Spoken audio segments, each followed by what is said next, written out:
sentarse, mi hermano, esta mañana, dándole toda la gloria y toda la honra a nuestro Señor, que Él es digno de gloria y Él es digno de honra. Y yo le he titulado a esta meditación con la fuerza de Dios. He estado meditando en los últimos días y aún les decía a los hermanos hoy en la oración de servidores que nosotros fuimos diseñados por Dios para hacer diferentes tareas. Ese es el diseño que Dios nos dio. O sea, nadie se puede encontrar haciendo algo para lo cual no fue diseñado. Fuimos diseñados desde el vientre de nuestra madre, así lo entendió David. Y dijo: tu embrión vieron mis ojos y fui formado en el vientre de mi madre conforme lo que estaba escrito en tu palabra. Entonces, cada ser humano ha sido diseñado por Dios para nacer y para hacer una función. Y cada creyente, especialmente cuando se convierte al Señor, se encuentra con esa voluntad de Dios. Por eso es que el Evangelio renueva nuestras vidas. Cuando digo que renueva nuestras vidas, es porque trabaja mucho en la renovación de nuestro entendimiento. Es lo primero que Dios hace, cambiar nuestras ideas por las ideas de Él. ¿Verdad? Pablo lo recomienda a los romanos en el capítulo 12 y dice: no os conforméis a este siglo, sino transformaos en la renovación de vuestras mentes. ¿Para qué? Porque una mente renovada es la única mente que puede alcanzar o encontrar el propósito de Dios, la voluntad de Dios. Solamente, mis hermanos, así podemos entender la buena voluntad de Dios, que es agradable y que es perfecta. Pero solo con una mente renovada. Si el cristiano no se rinde al Señor, su mente no puede ser trabajada por Dios, renovada por Dios, y nunca va a entender el Evangelio. Por eso la pasamos renegando. La pasamos saltando, haciendo cosas que no tenemos que hacer, o pensamos que lo que hacemos para Dios es siempre un sacrificio. Cuando no nos viene reconocido, nos molestamos, y porque nadie me ayuda, porque solo yo me esfuerzo, porque esto, a veces cuando recibimos una bendición de Dios, nuestro testimonio se basa en eso, en exaltarme a mí mismo, porque yo me esfuerzo, porque yo me sacrifico, porque yo hice esto. Ahora, cuando vamos al trasfondo de la Biblia, nos damos cuenta que usted y yo en Dios no hacemos nada. Dije, no hacemos nada. ¿Usted está convencido que lo que tiene, lo que es, lo que ha logrado es por su fuerza? No. Si hoy se levantó de su cama para venir acá, es porque Dios le dio la fuerza. Es porque Dios nos ha dado la salud. Es porque Dios nos ha permitido que estemos acá. Y todo privilegio, todo servicio que podamos desempeñar está basado en todo lo que talentos y dones y capacidades que Dios ya puso en nosotros. Entonces Dios hace bien en tener grandes expectativas de nosotros, porque Dios tiene grandes expectativas en nosotros. Nos salvó por eso, porque cree en nosotros. O sea, Él cree en su diseño. Él sabe que usted es capaz de hacer muchas cosas con Él. No, parece que no hay nadie hoy acá. Dios cree en usted. De verdad, hermanos, no es un discurso de palabras. Dios cree en usted. Dios cree en ti, varón. Por eso te confió una mujer. Dice: bienaventurado el que encuentra la benevolencia de Jehová, el favor. Confió en ustedes, padre. ¿Por qué? Porque sabía que ustedes podían procrear hijos y tirar adelante una familia que le honre a Él, que le busque a Él. Si nuestros hijos se pierden, es un fracaso nuestro. Pero Dios tiene grandes expectativas con nosotros. Pero es algo que nosotros tenemos que entender. Por eso tienes una familia, por eso tienes hijos, por eso tienes un empleo, por eso tienes algún negocio, por eso todo lo que hacemos es porque fuimos diseñados para eso. Si Dios nos ha dado el privilegio de servir, es porque Él nos diseñó para eso. No nos encontramos ahí por casualidad. Pero eso se va entendiendo con el transcurso de los años. Cuando te vas familiarizando con la palabra de Dios, te das cuenta que todo Dios lo sirvió, les decía a los hermanos en la mañana, en una bandeja de plata, para que nosotros solo tomemos herramientas y hagamos lo que Él ya decidió hacer. Hace 20 años me peleaba con Dios, más de 20 años ya. Y se lo he contado algunas veces cuando el llamado de Dios en mi vida comenzó a golpearme fuerte en mi espíritu. Y yo estaba asustado con lo que me pasaba. Uno, porque lloraba mucho. Yo no era de llorar. Bueno, no soy de llorar. Y había una desesperación acá, como alguien que me decía, haz algo, haz algo. Y yo decía que, bueno, yo lloraba y le decía, pues, que sabía que era Dios. Y yo le decía, ¿qué quieres que haga? Así gritaba yo. Mi esposa trabajaba en el primer piano, yo en el piano Terra, yo estaba metido en una cantina planchando. Esos fueron mis primeros trabajos acá, planchar camisas. Y estaba ahí y le gritaba a Dios, ¿qué quieres que haga? Y le gritaban como reclamando. Yo estaba recién venido a la Italia y yo decía, yo no tengo documentos. Yo no sé hablar el italiano.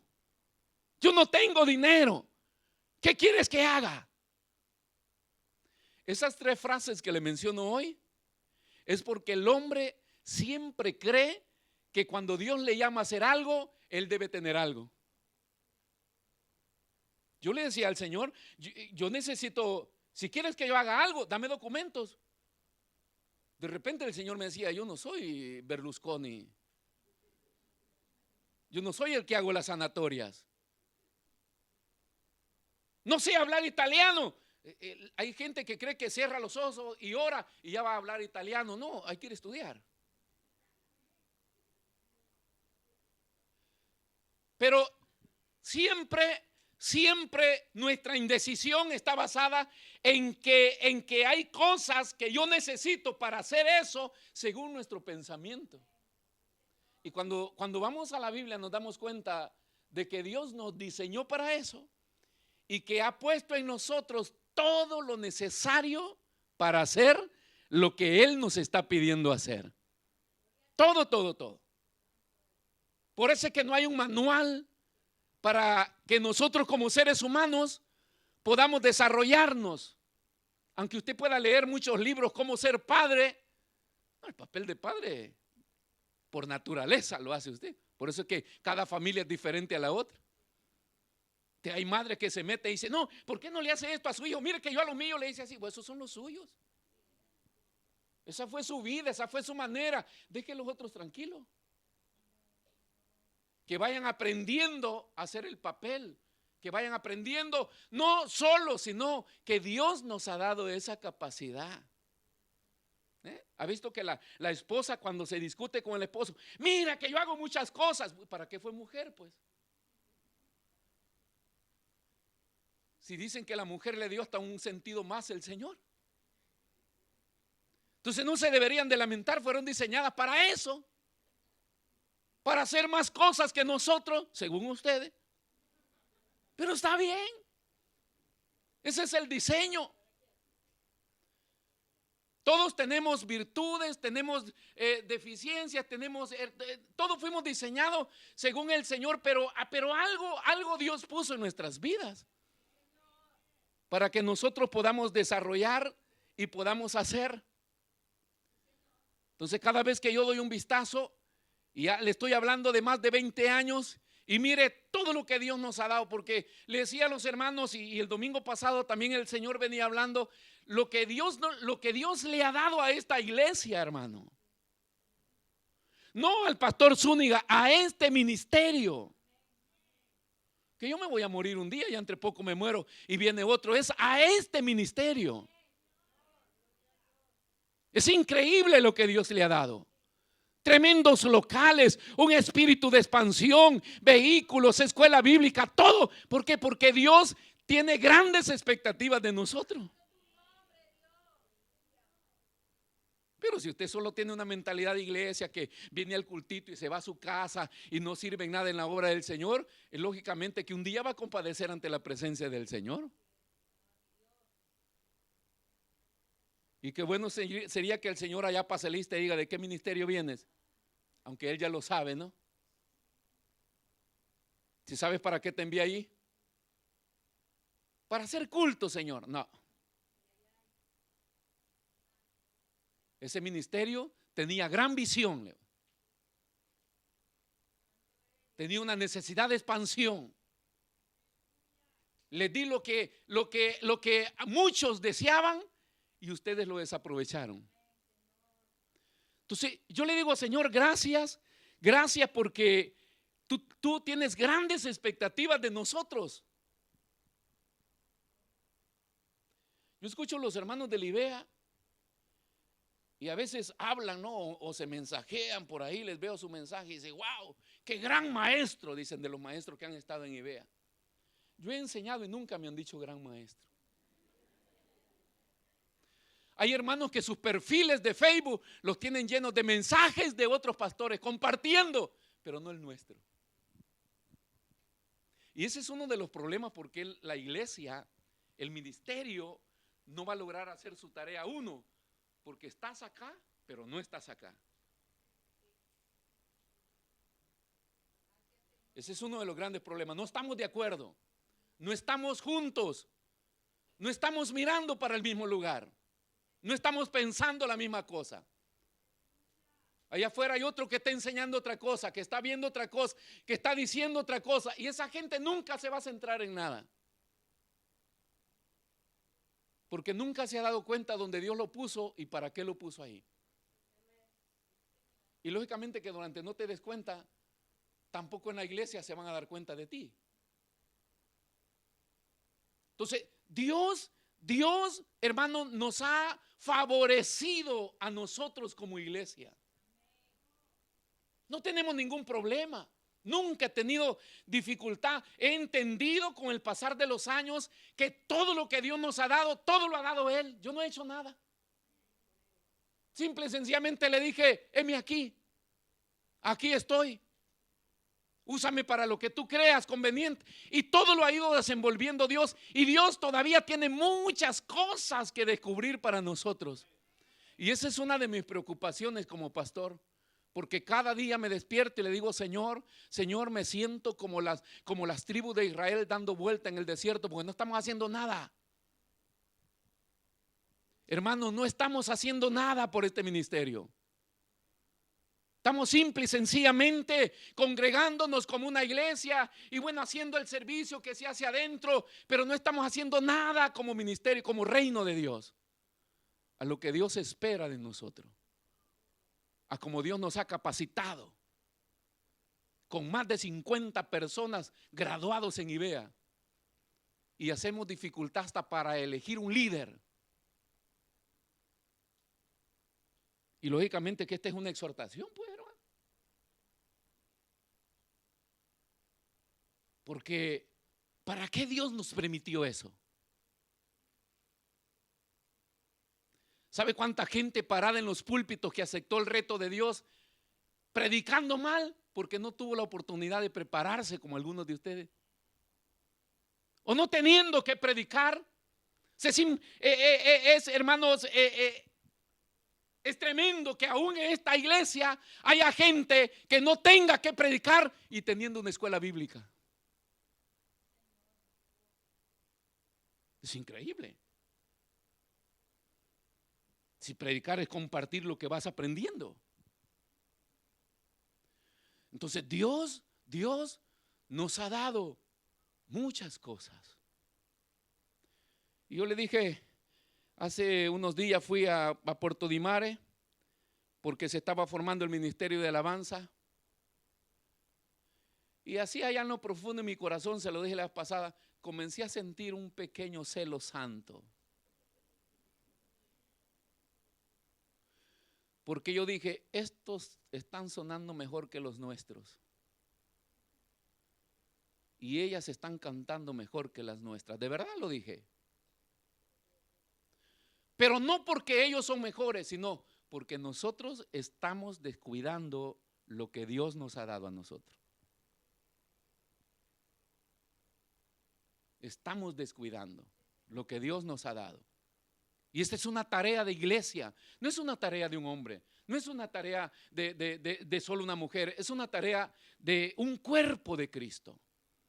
Reconociendo esto, que es el versículo que hemos leído, que Dios estará siempre con nosotros y que Él pelea por nosotros. No sé por qué nos tenemos que paralizar y entrar en temor o no hacerlo. Es que no sé si puedo, cuando sabemos de que Dios dice: ¿por qué te preocupas? Soy yo el que voy a pelear tus batallas. Imagínense, un hombre perseguirá a 1000. Un hombre perseguirá a 1000. A veces el Señor, mis hermanos, puede aunque ampliar ventajas al enemigo, porque nosotros sabemos las pruebas que enfrentamos, y el diablo, cuando se organiza, viene con todo para desbaratarnos, ¿no? Pero todo está diseñado por Dios. A veces Dios quiere pegarnos una sacudida, un despertón, como se dice. Quiere despertarnos el Señor. Pero aunque Él permita que el enemigo tome ventaja, Dios sabe que siempre nos va a dar la victoria. Siempre. Por eso es que si la Biblia está llena de decir: no temáis, no temáis, no temáis, no temáis. Si Dios está contigo, siempre vas a ganar. Siempre vamos a tener victoria.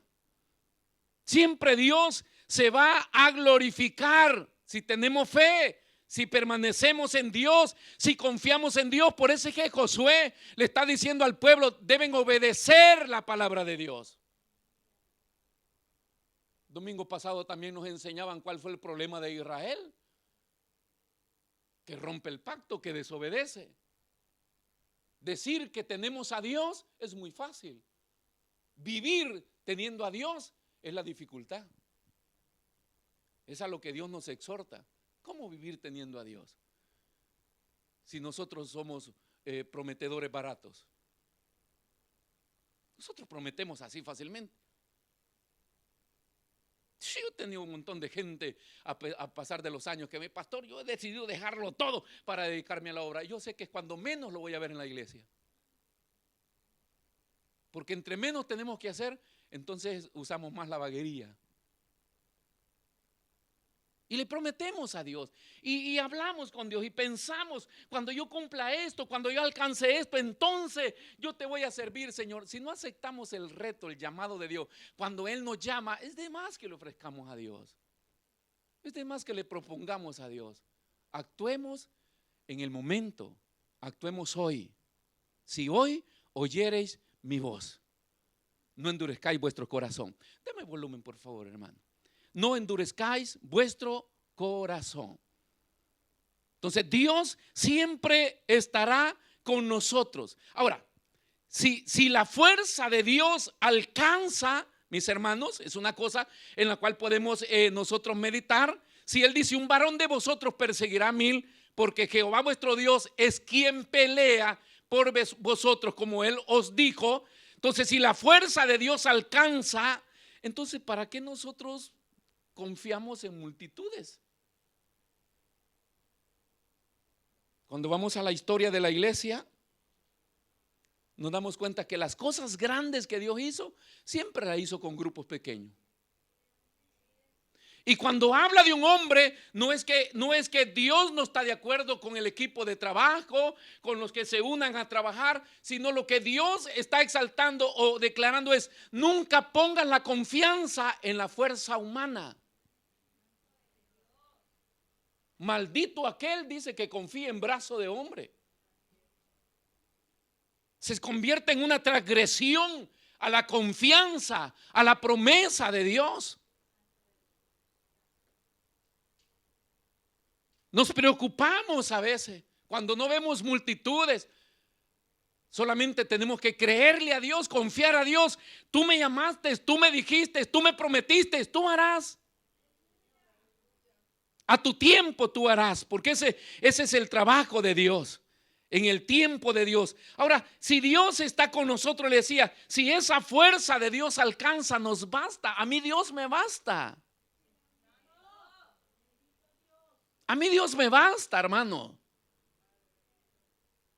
Se pueden perder cosas materiales, aún se pueden perder personas, pero a mí Dios me basta.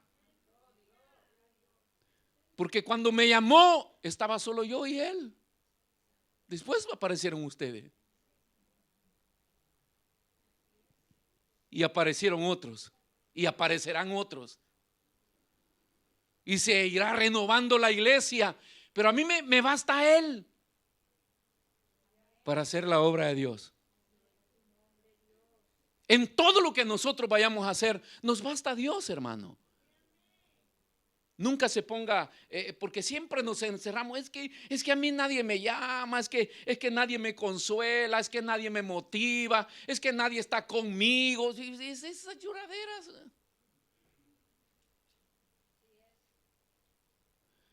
Es porque no hemos entendido que fuimos diseñados por Dios para hacer esa tarea. Y entonces le decía a los hermanos, también Jeremías se encontraba llorando un día. Entonces Dios le dijo, tú tienes que ir. Y él dijo, no, es que yo soy un niño. Y Dios le dice, no digas que eres un niño. Desde que fuiste formado en el vientre de tu madre, te bendije y te puse por profeta a las naciones. Somos diseñados por Dios. Todo lo que nosotros estamos haciendo hoy, mis hermanos, es algo que Dios ha diseñado. Entonces aceptémoslo, hagámoslo con pasión, démosle todo al Señor. ¿Por qué? Porque para eso nos ha llamado el Señor, para hacer ese servicio. Y si no estamos haciendo nada, pues hay que ponernos a reflexionar. ¿Qué cosas tendríamos que estar haciendo nosotros? Solamente a través, mis hermanos, del Espíritu Santo también el creyente puede convertirse en un buen testigo de Cristo, que eso lo dice Hechos capítulo 1 versículo 8, y recibiréis poder. No estamos solos. Cuando Él dice Dios está contigo, Él peleará la batalla, es porque Jesús dijo, os conviene que yo me vaya, porque si yo no me voy, el Consolador no viene. El Espíritu de verdad, el Espíritu de poder, que está con nosotros, que camina con nosotros, que es nuestro abogado, que es nuestro defensor. De cuando los reos salen de sus celdas para venir al tribunal, al juicio, ellos no tienen voz. Ellos tienen un abogado que va a interceder por ellos. Y ahí salen amarrados, encadenados, y ellos quisieran decir muchas cosas, pero ellos no. Para eso hay un mediador, al menos que tenga que testimoniar, pero ya autorizado por un mediador. Nosotros tenemos un mediador, el Espíritu Santo. Solos no estamos. ¿Por qué nos llenamos de miedo si Dios no ha terminado con nosotros todavía? Sigue buscando el Señor, sigue buscando más hombres y mujeres que se pongan a la brecha para que le sirvan a Él.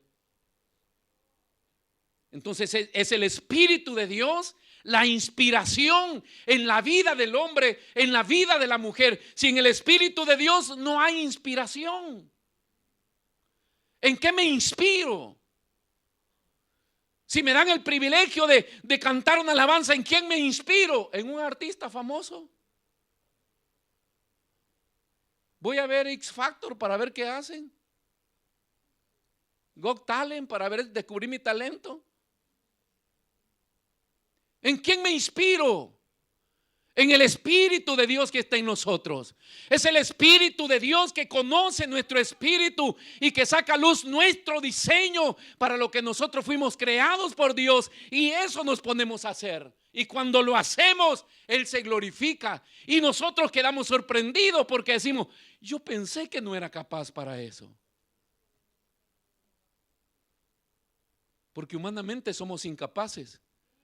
Pero es el Espíritu de Dios que nos inspira a nosotros a hacer las cosas de Dios, a hablar. Si vas a predicar, es el Espíritu de Dios que te inspira a la revelación de la palabra, al mensaje que vas a decir. Todo lo que nosotros hagamos viene inspirado por el Espíritu de Dios, no por nuestro espíritu, no por nuestro conocimiento, no por nuestras capacidades, no por nuestra fuerza. Cada vez que el hombre se sube altanero y se sube orgullosamente creyendo que puede hacer las cosas, sale avergonzado. En Dios salimos avergonzados, porque acá la gloria se la tiene que llevar siempre el Señor. Si Dios está con nosotros, ¿para qué nos sirven fuerzas humanas? O sea, ¿para qué poner la mirada en los humanos? En las cantidades, en las multitudes o en lo que yo puedo hacer. ¿Para qué? Si me basta Dios. ¿Por qué tengo que contar con esa fuerza humana si lo que voy a hacer es una tarea divina? Si nosotros vamos a hacer una tarea divina, no necesitamos contar con fuerza humana, sino con Dios, con la fuerza de Dios. Él estará con nosotros, Él nos ayudará siempre. La Biblia nos enseña, mis hermanos, que un hombre que está con Dios siempre es mayoría. Un hombre que está con Dios siempre es mayoría. Por eso los grandes hombres dijeron: ustedes tienen que estar tranquilos porque Dios peleará por ustedes. ¿Cómo lograron calmar, mis hermanos, la angustia del pueblo cuando vieron los ejércitos y las tropas que venían? Y ellos se angustiaron, no estaban en grado de pelear, no habían sido preparados, pero Él les dice: tranquilos, tranquilos, Dios peleará por vosotros. Y eso nos lo dice el Señor hoy también. O sea, todo lo que quieras emprender en Dios, si Dios te llama, echa manos y tranquilo. Dios no espera tanto que tú lo puedas hacer, espera que tú confíes en Él.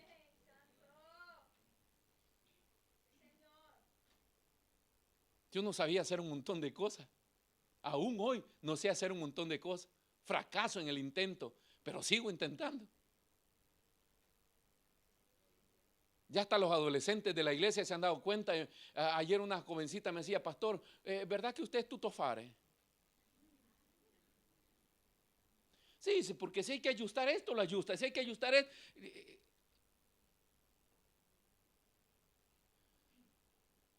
Un día cuando se nos iba la energía en la iglesia, no podíamos pagar una dita que viniera a reparar la electricidad. Comenzamos a tocar los cables y con los dedos probar cuál es la fase, pues.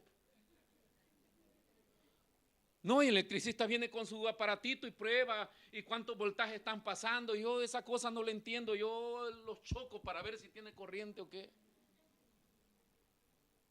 Y comenzamos a anudar los primeros cables. Gracias a Dios nunca nos ha agarrado fuego nada. Se dañaban las tuberías hidráulicas. Los chicos que trabajan conmigo saben que vamos a hacer una cosa y terminamos haciendo otra.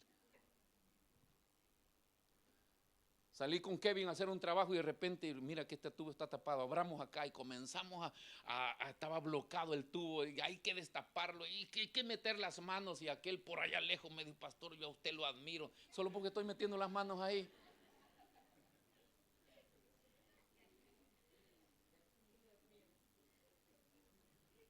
¿Yo lo sabía hacer? No, hay que hacerlo.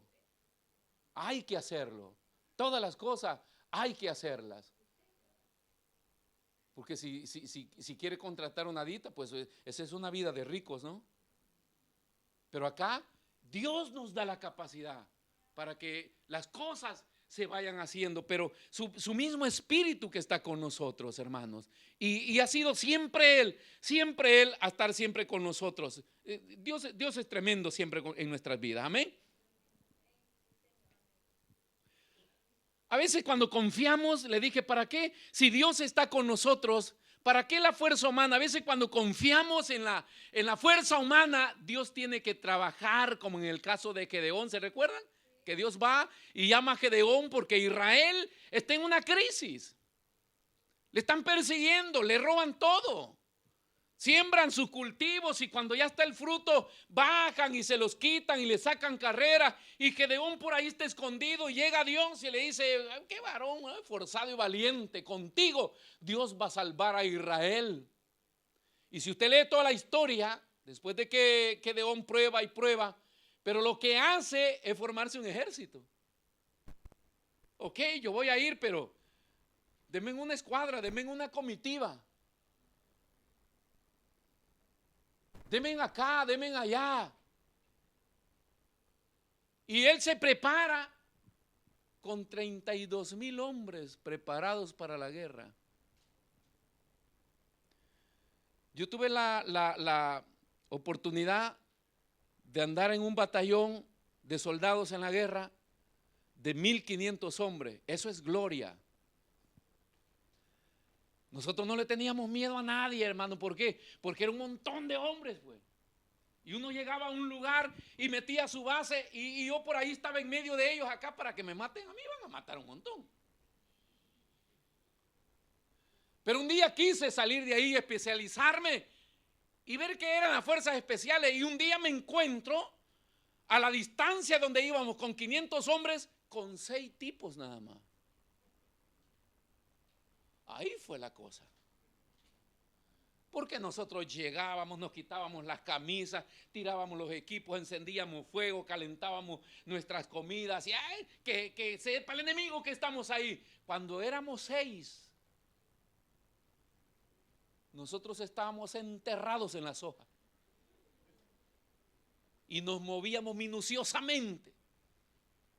Y estábamos ahí que nos veíamos a distancia con los otros y escuchábamos un rumor, y si me matan 2, quedo solo yo. Porque eran equipos de 3. Y uno pone la confianza en la multitud. Si estamos bastante, bueno, estoy más protegido. Y a veces en el reino de Dios, en el evangelio, también comenzamos a confiar en las multitudes, ¿no? ¿No es verdad? Hay cultos gloriosos cuando la iglesia está llena. Pero yo veo los martes y los jueves que nos paramos acá a orar todos desganados. ¿Por qué los martes y los jueves no predicamos como los domingos? ¿Por qué no cantamos como los domingos? ¿Por qué los músicos no vienen como los domingos? ¿Por qué los líderes no vienen como los domingos? ¿Por qué el pueblo no se para a interceder como los domingos, que salen y danzan y gritan y hacen cosas? ¿Por qué los días de semana no hacemos igual si Dios está con nosotros? ¿No será que estamos confiando en la multitud? Y es lindo tener culto lleno de gente, pero si nos basta tener a Dios, entrar por esa puerta a un culto de la iglesia, no importa cuántos vinieron, vino usted. Y antes de que usted viniera, Él ya estaba acá. Y hará aún mayores cosas, porque yo he visto liberaciones los días de semana y no los domingos. Hemos tenido sanidades los días de semana y no los domingos. Los domingos es cuando más problemas a veces hay, más chismes se mueven, más cosas se mueven. Cuando no estamos buscando de Dios, no siempre. Pero necesitamos confiar en Dios. Dice un solo hombre. ¿Por qué? ¿Porque ese hombre es fuerte? No. Porque Jehová ha prometido estar con ustedes. Porque Él ha dicho que va a ir por delante. Él prometió. Cuando el hombre se debilita en su fe, entonces duda de las promesas de Dios. Cuando Dios quiso formar una nación, ¿sabe qué hizo? Llamó a un hombre. Uno. A Dios no necesita tantos, uno. Por eso es que cuando Goliat gritaba desafiando a los ejércitos de Saúl, decía: si es que les ha quedado uno. Y Dios dijo: a mí me gusta trabajar con el número 1. Te voy a presentar el 1. Y hizo mover al jovencito David de donde él se encontraba. Puso el sentir en su padre para que lo enviara. Llegó exactamente en el horario que aquel paladín salía para desafiar. No sé por qué siempre llegamos en la hora que precisa. Yo no sé cómo la gente puede llegar en la hora que se necesita y no ve la necesidad. Hay hermanos que vienen temprano a la iglesia los domingos, que se debe limpiar el comedor, pero ellos no lo ven. Ellos no entienden. David no iba a eso. David fue considerado un metiche por sus hermanos. Nosotros estamos enrolados en el ejército. ¿Tú quién eres? Un civil, un muchacho. Vaya a sacar los productos que dijo mi padre y se regresa. ¿Y qué hace metido acá viendo a ese hombre? Pero David dijo, no, acá está sucediendo algo y yo voy a ir y voy a pelear con él. Uno. Aún Goliat, cuando lo vio de arriba para abajo, dice, ¿y cobardes? ¿Soy acaso un perro yo para que me envíen a este pastorcito con un bastón en la mano? Bueno, lo voy a matar, dijo él. Y le salió al revés. Pero no era David el fuerte. Era el Dios de David. Era el Dios de David. Y David lo declara. ¿Quién es este incircunciso? El incircunciso es el que no tiene pacto, no tiene Dios, para que esté desafiando a los escuadrones de Jehová de los ejércitos. Porque ellos tienen pacto, la iglesia tiene pacto, la iglesia tiene protección. Los cristianos de fe tienen promesa, tienen pacto con Dios, tienen protección. Dios está siempre con nosotros. Por mucho que el diablo prepare, invente, mi hermano, si usted confía en Dios, Dios siempre le va a dar la victoria. Pero no vaya a ser como aquel joven que fue al pastor y le dijo, pastor, quiero que ore para que el Señor me dé la victoria. El pastor dijo, ok, vamos a orar. Y oró, Señor, gracias, gracias, Señor, gracias, porque le has dado la victoria. Y le dijo, hijo, el Señor ya te ha dado la victoria. El muchacho le dijo, ok, pastor, le dijo, quiero hablar con usted. ¿Cuándo nos casamos? Dice, ¿cómo cuándo nos casamos? Y dijo, yo quiero la victoria a su hija. Era la hija del pastor el que quería. Y el pastor le dijo, ya el Señor te la dio. No es de esa victoria que estoy hablando, es de la victoria del Señor, la que nos va a dar siempre, siempre el Señor. Entonces, cuando Dios quiso, le dije, formar una nación, llamó a Abraham. Ahora Abraham es de una familia conservadora, rica, muy rica, de la tierra de Harán, benestante, como se dice. Pero Dios le dice, yo quiero que tú dejes todo. Parentela, bienes, todo. A Dios no le sirve nada, hermano, de nosotros. Solo el personal. Por eso Job decía, desnudo salí del vientre de mi madre, desnudo volveré. Jehová dio, Jehová quitó. Yo entré al aeropuerto de Malpensa con mi Biblia, que era más grande que esta, mi bolso. No me recuerdo, nunca me ha gustado viajar con maletas, pero no sé si traía mi maleta. Pero a mí dice, hay una cosa que me manda fuera de serie cuando se va a viajar y toda la noche preparando maletas. No, esa cosa, ya es cansado el viaje y te la pasas sin dormir un día antes. Yo vine tranquilo con mi maletita. Mi suegra me estaba esperando, mi suegra querida me estaba esperando afuera, desesperada por ver a su yerno. No, en ese tiempo no me aceptaba todavía. Después se convirtió. Y me estaba esperando afuera y ya me hacía por ahí. Y ya salí así vine. Y hoy, hermano, ¿qué tenemos? Hoy ya no nos queremos ir porque tenemos un montón de cosas. Ya no hallamos ni dónde meterlas. Porque se compró carro, se compró casa, se compró ropa, se compró armario, se compró mesa, se compró silla. Y hoy nosotros acá dice, y estas mis cosas, ¿qué las voy a hacer? Si usted no vino sin nada acá. Y gracias a la misericordia de Dios, al favor de Dios, nos ha bendecido en esta nación. Nos ha dado todo. Hay quien vino hasta sin mujer acá, pues. Bueno, en esta iglesia hay muchos que Dios les ha dado esposa, hijos, todo les ha dado Dios. Y todavía si no aman a su pastor, sin vergüenzas.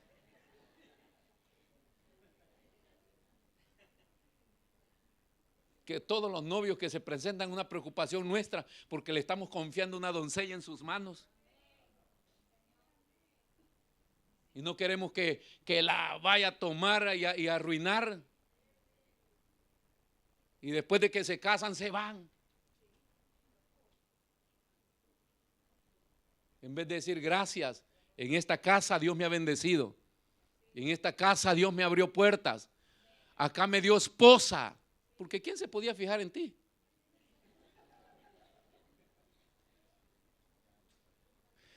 No, de verdad, nosotros hemos tenido matrimonios acá que eran como el perro y el gato, no se podían ver.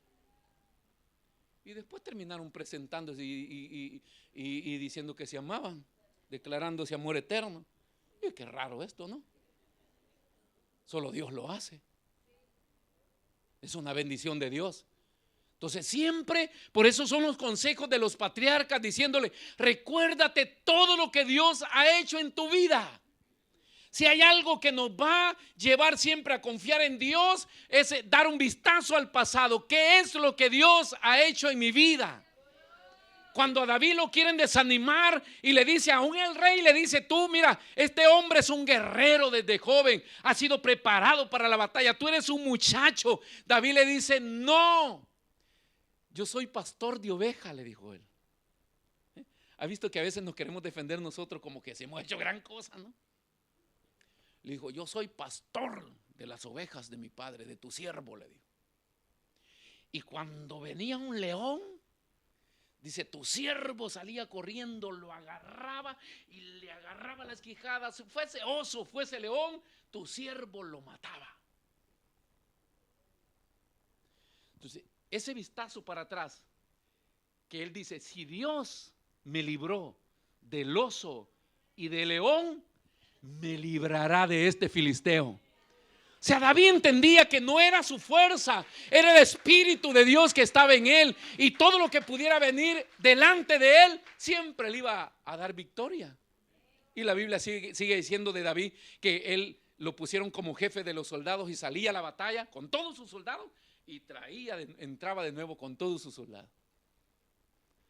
Usted no sabe que homenaje se le rinde a un jefe que tenga menos bajas en la guerra, que saque su tropa, que pelee y que baje con su tropa de nuevo y la introduzca al cuartel sana y salva. Esos hombres son condecorados porque son estrategia de ellos. Ahora, David hacía lo mismo porque Dios estaba con él.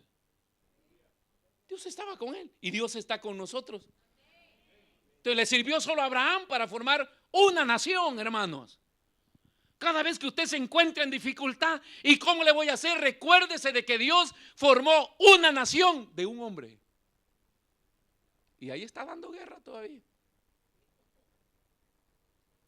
Y la han querido exterminar y no puede. Y Abraham se constituye en el patriarca de la fe para algunas religiones, por haberle creído a Dios. Dios es bueno. Amén. ¿Sí o no, hermanos? Dios es bueno. ¿Se recuerda del faraón altanero que estaba ahí oprimiendo al pueblo de Israel 430 años? Ahora en Éxodo capítulo 3 Dios decide liberar a Israel. Y para liberar a Israel, que 400 años habían pasado, era más de Egipto que de Israel, era más parte de esa nación que un pueblo de Dios. Y Dios dice, no, pero he visto su aflicción, he visto sus peticiones y he decidido librarlo. Ahora Dios no dice, me voy a preparar un ejército. No, no, sino que decide hablar con Moisés y convencer a Moisés que él era el indicado para ir a Egipto y para liberar al pueblo de la esclavitud. Él, uno. Que había perdido, porque es normal. Si usted se va a vivir al bosque, aprende el vocabulario de los animales. Nosotros allá en el campo aprendemos a silbar, a cantar como los animales, porque ese es nuestro ambiente. Ladramos como perros, miaullamos como gatos, silbamos como pájaros. Yo sé que muchos de ustedes no saben ni silbar. Hay gente que de la ciudad nunca aprendió. ¿Qué es eso?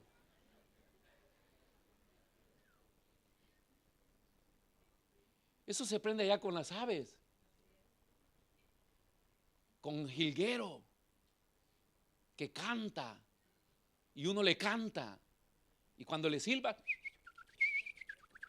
y el pajarito se queda viendo. Hay otro compañero mío ahí, pero ese grandote, dice.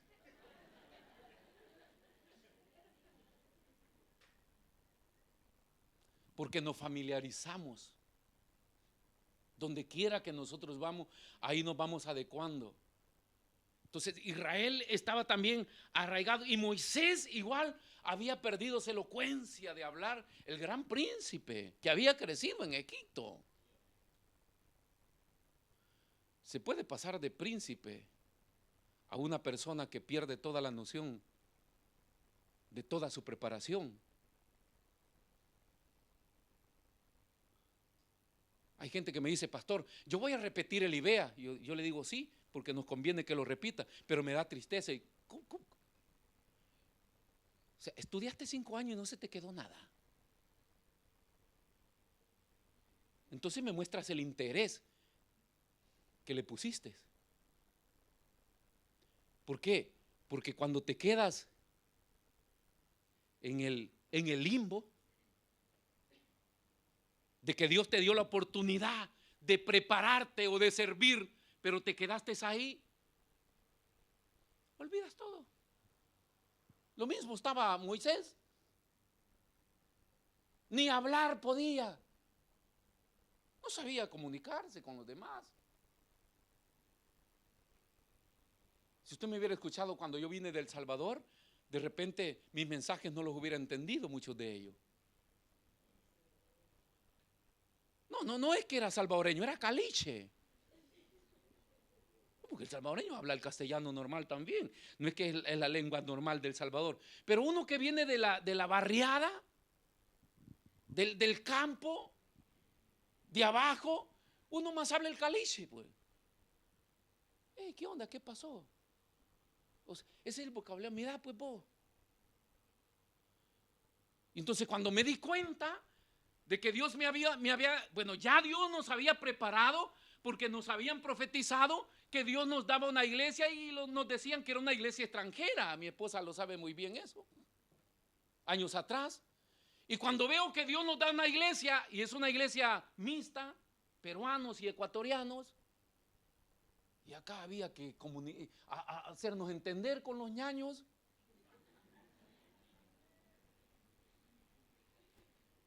Y con los patitas ahí, los yapé. Y comenzamos a modificar nuestro vocabulario, ni peruano, ni ecuatoriano, ni salvadoreño, castellano, que es el que se entiende en nuestras naciones.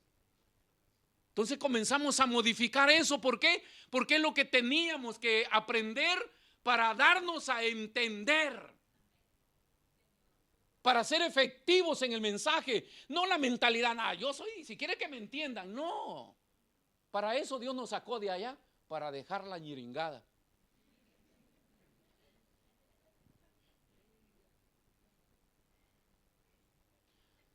Entonces hay una canción que dice, el negro con su negra, el blanco con su blanco, la gorda con su gordo. O sea, donde Dios nos lleva para mejorar. para cambiar, ¿no? Y si de repente estás alto y te lleva abajo, pues compórtese como los de abajo. No es que va a llegar allá, hermanos. Chao. ¿Cómo estáis? Va a llegar allá a las chiburnias del Ecuador. Ay, scusi, hermano, scusi, que se me mete el italiano.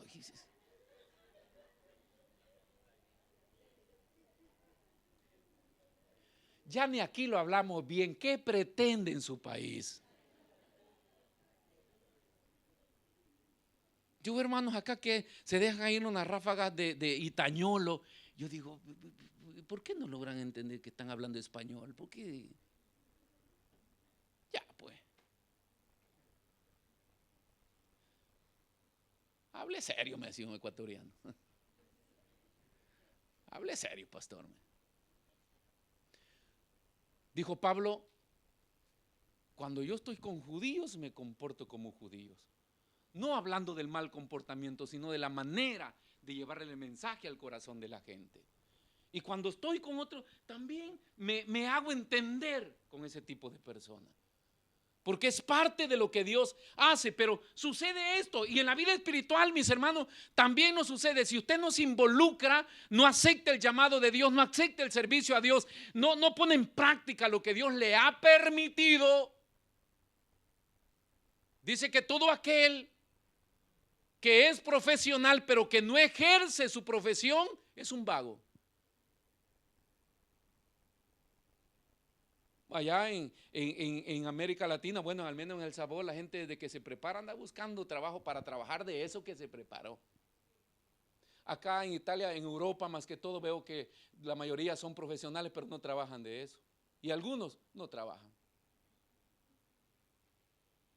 Porque están mantenidos por los padres que son graduados, pero ellos no trabajan. Son vagos. Todo aquel que no ejerce su profesión es un vago.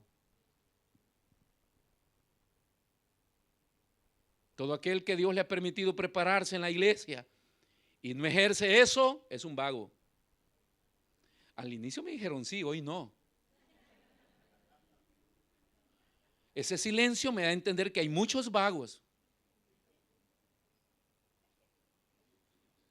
Que Dios te proveyó, hablando siempre del estudio de la Biblia, 6 años de estudio. Dios te dio el tiempo, Dios te dio el dinero, te dio la fuerza, te refrescó la memoria como una lechuga para que pudieras rendir tus exámenes y sacarlo con buena nota y hoy estar ahí de brazos cruzados. Si eso lo hubieras hecho en la iglesia católica, te lo descontaban. ¿Sabían que la iglesia católica, si preparan a alguien y después se retira, le cobran todo lo que invirtieron en ellos? Entonces, hermanos, hemos caído en una iglesia bendecida. No estoy diciendo que somos la mejor, por favor, pero es una de las iglesias en las cuales Dios nos ha dado todas las posibilidades, todas las herramientas para capacitarnos, para desarrollarnos, para enviarnos, para ejercer la obra, para que nosotros, hermanos, descubramos el hombre, el líder que hay dentro de nosotros, pero no hemos querido. Entonces no es un problema de Dios, es un problema nuestro, en la cual necesitamos romper ese cascarón y poder servirle al Señor y darle todo. Entonces Dios llamó, 1, a Abraham para formar una nación, 2, a Moisés para liberar a Israel de la esclavitud. ¿Quiere que le hable de otro? Sansón, perdón.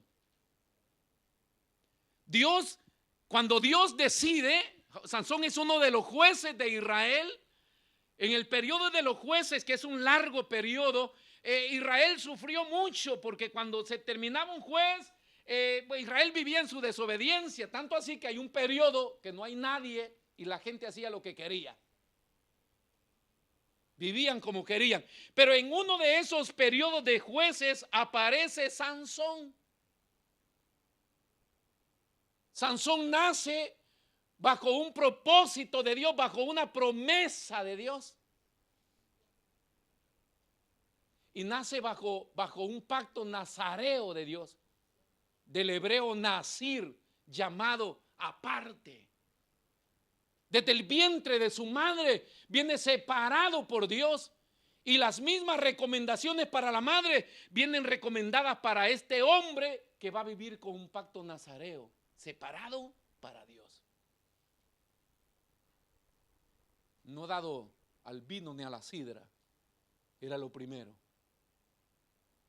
Ay, los hermanitos aguados de este tiempo, ahí andamos preguntando, ¿y ni un vasito de vino es bueno?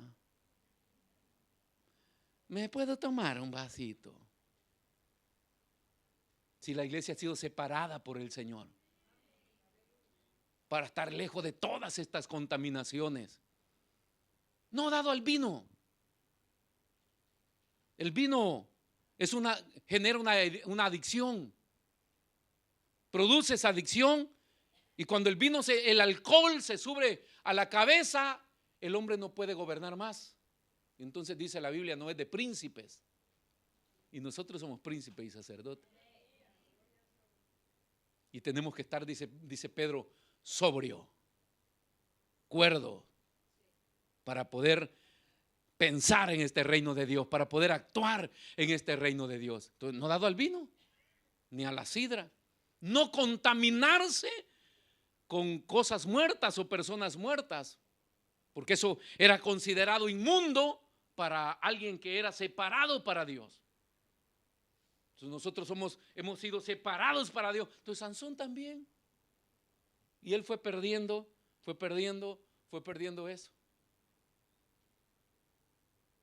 Entonces todos querían saber en qué consistía la fuerza de Sansón. Y hay gente que todavía trata la manera de demostrar que ellos tienen el poder de Dios. Dice, cualquiera que preste un servicio, cualquiera que ministre, dice Pedro, que lo haga conforme el poder que Dios da. O sea, todo servicio que nosotros prestemos, fluimos bajo el poder de Dios, no nuestro. Entonces la unción de la patada, para yo demostrarte que tengo unción, ese cuento, hermano, se lo tragan los ignorantes. Pretender que el hombre va a hacer algo para que sucedan cosas. No, si Dios no está, si se ministra bajo el poder de Dios, entonces Dios va a hacer cosas maravillosas, sin que nosotros a veces hagamos nada. Sí hay actos proféticos que a veces acontecen cuando Dios se quiere manifestar, pero no es un modelo que depende de nosotros, porque no tenemos un poder autónomo, es un poder que fluye bajo la voluntad del Señor y ministra a los demás, y esto se convierte en bendición. Entonces yo no tengo que demostrarle nada como ministro, como líder. No tengo que demostrarle nada, simple y sencillamente vivir con Dios y decirle, Señor, acompáñame siempre para que donde quiera que yo esté, tú puedas hacer algo. Y eso se lo puede decir usted al Señor también. Pero todos querían saber en qué consistía la fuerza de Sansón, y Sansón se le había creído que él era fuerte, porque iba a la palestra, porque iba a la universidad. Hay jóvenes que están creciendo porque ya van a la universidad y se lo pasan llevando a uno. Que uno los ve crecer y gloria a Dios que están estudiando, están preparando. Nunca olvides la honra, el respeto y la humildad hacia Dios. No piense que es lo tuyo, no crea que es su cabeza. Si usted sabe algunas cosas más que yo, es porque fue a la universidad. Si yo hubiera ido, ay, hermano, ya hubiera fundado mi propia universidad. Lo que yo sé, simple y sencillamente, es porque he estado en lugares donde usted no pudo estar. Lo que usted no sabe es porque no ha estado donde yo estuve. Lo que yo no sé de usted es porque yo no estuve donde usted ha estado. Pero si hubiera ido, en primer lugar ya no era para usted. Pero es porque Dios está con nosotros. Es la sabiduría, es el poder de Dios. Pero Sansón se había creído que él era fuerte, ¿no? Y lo demostraba. Nuestro Dios es misericordioso porque Dios no quiere avergonzar a nadie. Hermanos, Dios no le gusta avergonzar a nadie. Somos nosotros los hombres que avergonzamos a los demás. Pero Dios no va a enviar nunca a un profeta para avergonzar en público a alguien, ¿no? Somos nosotros que nos damos cuenta de lo que Dios quiere que digamos y no encontramos la manera ni el lugar donde decirlo. Porque no aguantamos con lo que Dios nos da. Hay gente que no aguanta por decir lo que se dio cuenta. Explota. No, es que se lo tengo que contar. Claro, es que el chisme pica.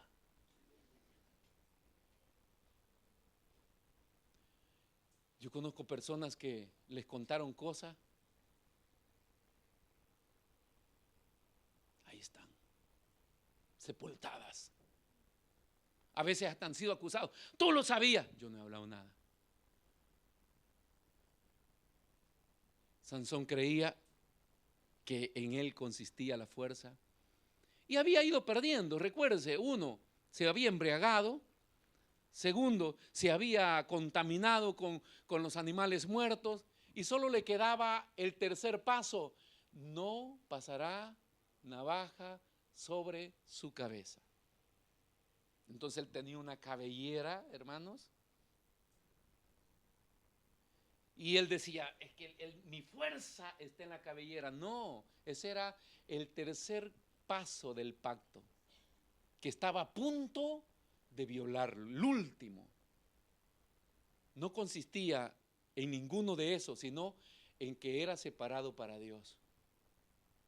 Y cuando le cortaron el cabello y le dijeron los filisteos contra de ti, y él se levanta como siempre, chao. No estaba Dios más con él.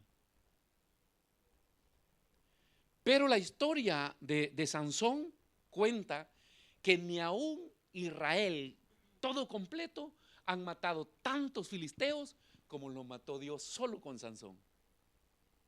Imagínense que un día agarra una quijada de burro, mató a miles con una quijada, ¿no? Imagínense si yo hubiera tenido una metralleta hoy. Ese Sansón hubiera sido el Rambo. Pero él con una quijada. Y no consistía en que esa quijada era mágica o era experto en manejar la quijada, porque hoy no es un arma que se usa, ¿no? La quijada de burro. ¿No? O sea, son habilidades de Dios. ¿Cómo hacía este tipo para sacar la quijada? Y todos iban cayendo ahí por un toque de la quijada. Y era Dios. Pudo agarrar cualquier otra cosa, pero no era el objeto, era Dios. Era la promesa de Dios. Él peleará por vosotros. Un hombre hará huir 1000, dice. ¿Por qué? Porque Dios es el que está contigo. No es que el hombre los asusta, no. Es porque Dios está siempre con nosotros. Entonces recuérdese a Abraham, recuérdese a Moisés, recuérdese a Sansón. Entonces Dios, cuando quiso formar una nación, tomó a Abraham. Cuando quiso liberar a su pueblo, tomó a Moisés. Cuando quiso matar filisteos, tomó a Sansón. Y hoy, para conquistar a toda la humanidad, me tomó a mí y lo tomó a usted. No, porque es lindo leer las historias y dice, wow, cómo Abraham salió y se sostuvo, ¿verdad? Y fue y creyó en Dios y Dios le dio. Wow, como Moisés, me gusta esa historia. Como Sansón también, ¿no? Qué fuerza las que tenía. Bueno, el cuarto somos nosotros. Dios nos ha llamado a nosotros, hermanos, para que conquistemos las almas para el reino de Dios. Las almas. Todo lo que está pereciendo en la iglesia. El fervor por el evangelismo. La iglesia. Ese es el mandato de Dios. Venga todos los días al culto. Esa es una bendición. Pero los evangelismos, las comitivas, nosotros tenemos comitivas. Ahorita estamos enviando la comitiva a Asti. Solo tenemos, me parece, como 10 hermanitos que se están turnando. Y yo le digo a la hermana que se encarga de eso, es la hermana Germania, por si alguien se va a ofrecer hoy. Si no tenemos más personas, no, dice, nadie quiere ir, nadie está dispuesto. ¿Qué es lo que hace la comitiva? Ir a evangelizar. Prestarse un fin de semana para irse en esta comitiva y ir a tener una experiencia de evangelizar para el reino de Dios. Si tú tienes tu vehículo, si tú tienes el tiempo y aunque no lo tengas, invierte ese tiempo para el reino de Dios. Ahí está nuestra hermana Germania. Dígale, hermana, inscríbame para un fin de semana, yo voy para allá a evangelizar. Amén, hermanos. No. Estamos muy preocupados para que termine el culto y irnos a casa, porque ese es todo lo que le podemos dar a Dios. Eso no es todo lo que el Señor se espera de nosotros. Dios espera mucho más de nosotros. San Juan capítulo 17 versículo 15. Bien hubiera hecho el Señor en decir, ¿saben qué? Yo oro por ustedes, mis apóstoles, mis discípulos, de ahí ustedes se encargan de bendecir a los demás. Pero mire el Señor en su oración, porque este capítulo 17 de Juan nos involucra a nosotros. Y el versículo 15 dice, no ruego que los quites del mundo. Hablando de sus discípulos, y luego va a decir no solo de ellos, sino de los que iban a creer por el mensaje de ellos. Pero lo primero que dice, no te ruego que los quites del mundo. Por eso es que yo creo que voy a vivir 150 años.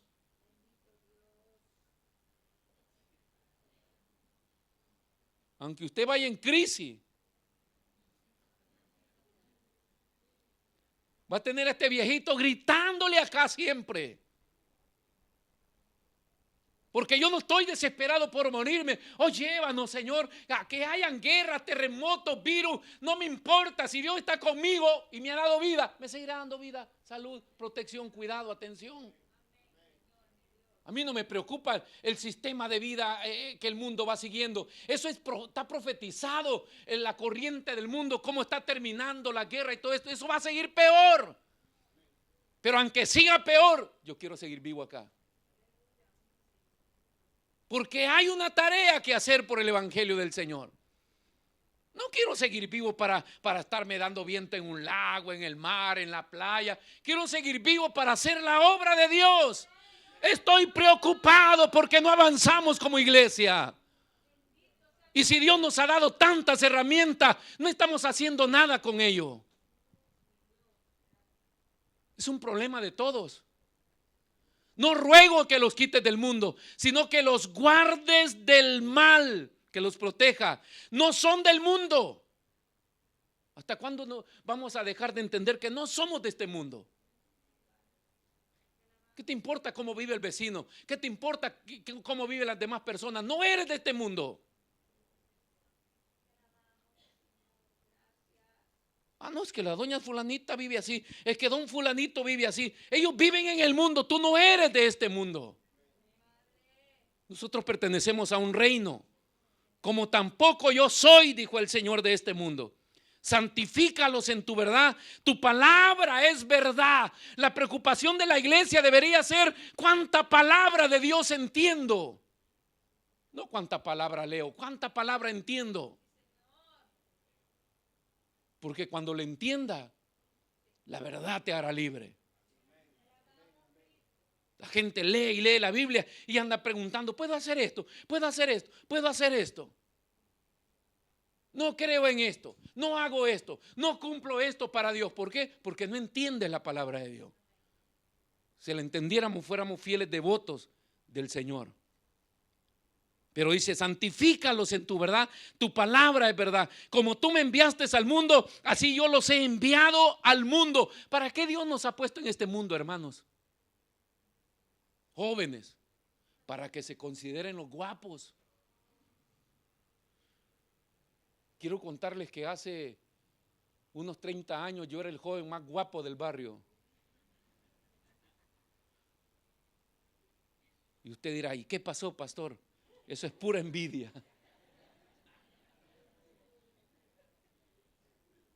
Sí, me consideraba privilegiado. Caminaba por las calles con mi pecho levantado, mi frente en alto, erguido, armado, buscando quien buscara pleito conmigo, porque me creía invencible y aunque inmortal. Tenía el corte de Bruce Lee, las sandalias de Bruce Lee, y también usaba los pantalones flojos como Bruce Lee. Y cuando alguien me buscaba rápido, estaba, y le sacaba el golpe de la cobra o del tigre. Y hoy tengo 53 años y qué cobra ni tigre, hermano. Jovencito, ¿ustedes creen que la iglesia es pasarela para venir a lucir ropas, a lucir cuerpos o a ver qué es lo que la gente ve? ¿Qué le importa a la gente? ¿O qué me importa a mí lo que la gente, lo que yo quiero mostrarle a la gente? Vivimos para servirle a Dios.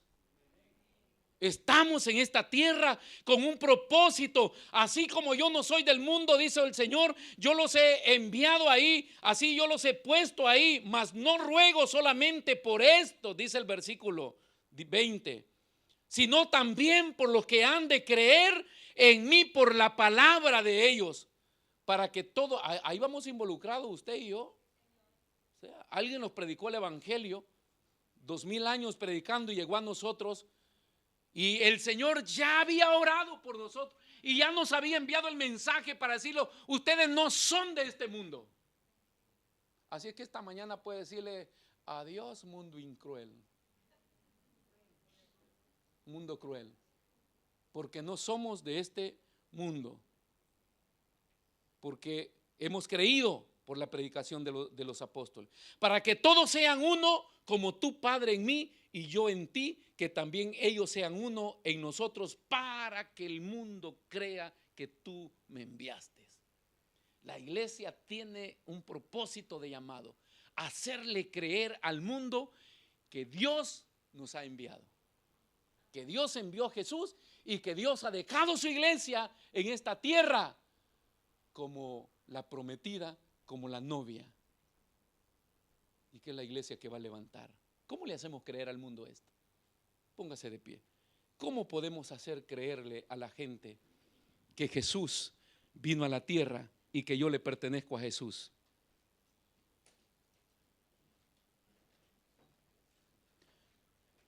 Es una de las tareas más complicadas y difíciles que tenemos o que tiene la iglesia en este tiempo. ¿Cómo queremos convencer al mundo, hermanos?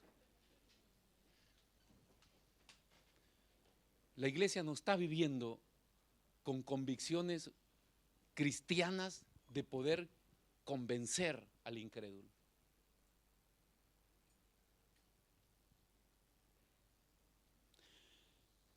Cuando Jesús salía por las calles de las aldeas a predicar, era tan credible,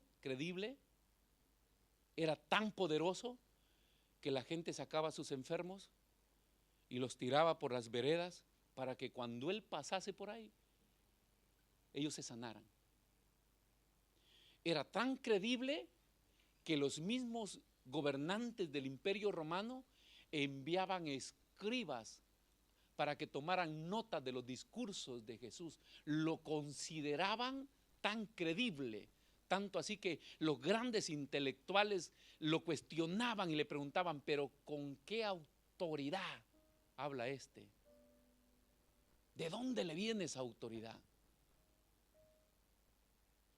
La gente creía, se convertía, lo seguía.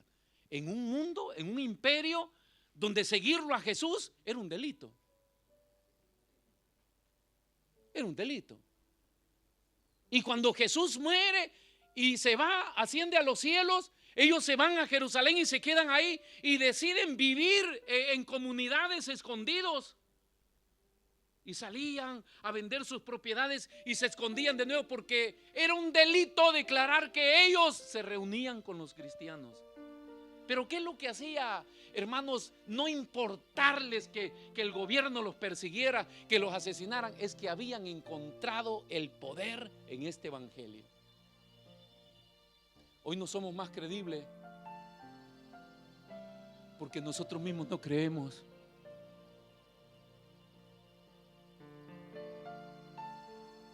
Basta que nosotros tengamos una gripe y ya no venimos a la iglesia porque estamos enfermos. ¿Acaso Jesús no sana a los enfermos? ¿Cómo creen que Dios va a sanar el cáncer o las enfermedades mortales si nosotros no creemos ni en las enfermedades más pequeñas que existen? Si creyéramos en Dios, la iglesia estuviera llena de gente enferma. Buscáramos a Dios cuando menos nos podemos mover, porque sabemos de que alguien va a orar por nosotros y nos vamos a sanar ahí. La gente corría a las iglesias hace años porque ahí se oraba por los enfermos y los enfermos se sanaban. Y de eso contaban. Ese era el mensaje de la evangelización, lo que Dios estaba haciendo en la iglesia. Los brujos tenían miedo de irse a meter a un culto porque esa gente era poderosa y cuando decidían entrar se convertían. Sus poderes no funcionaban. Yo no sé cuántos brujos nos habrán visitado y ni cuenta nos hemos dado, porque la iglesia ha perdido el poder, ha perdido la certeza de que Dios ha dicho: yo estoy contigo, yo estoy contigo, me basta un hombre, me basta un hombre. Los creyentes no debemos huir a los problemas, a las necesidades, nos basta confiar en Dios. Y si en tu iglesia hay problemas, no es cuestión de huir, confía en Dios, permanezca ahí. Pero solo yo, pastor, le basta un hombre al Señor. Un hombre, una mujer, un grupo pequeño que esté confiando, que esté creyendo, eso le basta a Dios para hacer grandes cosas. ¿Crees que no hay adoración en este lugar? Basta que tú vengas a este lugar, cierra tus ojos y adora al Señor. Hermano, haz tu fiesta para el Señor. Poco a poco se irán uniendo otros, porque le basta uno al Señor. Pero es la única manera de poder ir afuera y poder decirle a la gente: tenemos un mensaje mejor, tenemos un Dios mejor, tenemos una oferta mejor que la religión que tú tienes. El Dios verdadero, el Dios poderoso. Dios es real, hermanos. Cierre sus ojos. Si tan solo pudiera tocar tu manto,